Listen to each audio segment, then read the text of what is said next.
Hello SSS members, it's me Angel. Welcome sa aking YouTube channel. Sasagutin ko tong comment ni Sir Rowell. Sabi niya, "Good afternoon po ma'am. Ano po ibig sabihin sa partial disability? Dahil nag-apply po ako ng disability, partial lang. Ilang years po ba o months ako makakakuha? At kung magtrabaho ako ulit, may makukuha pa rin ba akong partial?" Okay. Sa disability po sa SSS ha, pwede ito maging partial disability, pwede ring maging total permanent disability. So itong nag-comment natin, pasok lang siya sa partial disability. So yun ang pag-uusapan natin ngayon. Ang partial disability pension po, hindi po ito lifetime pension. Meron lang itong duration period kung hanggang kailan ka lang makakatanggap ng pension sa SSS. Okay, ilang years lang o kaya ilang months lang. At dito sa partial disability, hindi po lahat pension agad ha. Kasi meron po ditong ibang member na hindi qualified para pension yung matanggap nila. Yung iba dito, lump sum lang. Pero sa nag-comment natin, pension po yung natanggap niya. Okay. Itong partial disability pensioner, sabi ko hindi ito yung lifetime pension. Dahil, ibig sabihin sa partial po, yung illness nyo or yung injury nyo, hindi siya hadlang para hindi ka na makapagtrabaho ulit. Kumbaga, meron ka pang kakayahan para makapagtrabaho ulit, makabalik sa iyong trabaho. Ngayon po, tungkol sa tanong nyo kung hanggang kailan mo matatanggap yan, ang nakakaalam lang po dyan guys, ang SSS.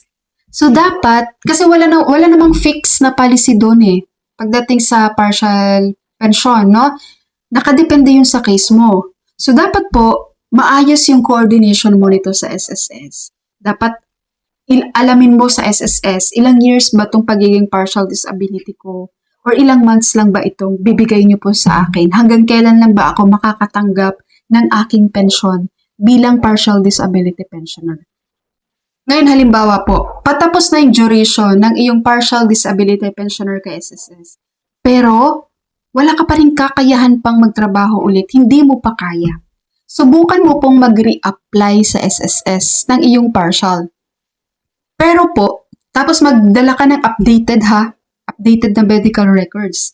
And take note guys, si SSS lang din po ang makakapag-evaluate niyan kung pasok ka pa ba ulit sa pagiging partial disability pension sa kanila.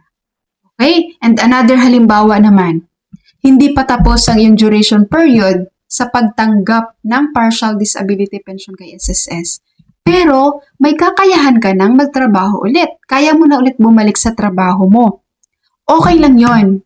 Pwede ka na pong bumalik ulit sa trabaho mo habang patuloy pa din ang pagtatanggap mo ng iyong partial disability pension mula sa SSS. Dahil, sabi ko, hindi naman to lifetime pension, no? Partial disability ka lang naman. Hindi po katulad sa mga total permanent disability pension, yun kasi lifetime na yun. Kapag nakita ni SSS na kaya na ulit nilang magtrabaho or nagtrabaho na ulit sila, yun, sinususpend talaga ni SSS ang kanilang monthly pension. Pero ikaw bilang isang partial disability pensioner, hindi po isususpend ni SSS yan. Kung ilang months ang binigay sa yung duration, tatapusin po yun. Kahit pa nagtatrabaho ka na. Marami po dito mga partial disability pensioner. Habang bumalik na sa trabaho, patuloy pa rin tinatanggap ang kanilang partial disability pension sa SSS. Okay? Sa ating mga SSS member, that's all for my video for today. Thank you so much for watching everyone. God bless you all.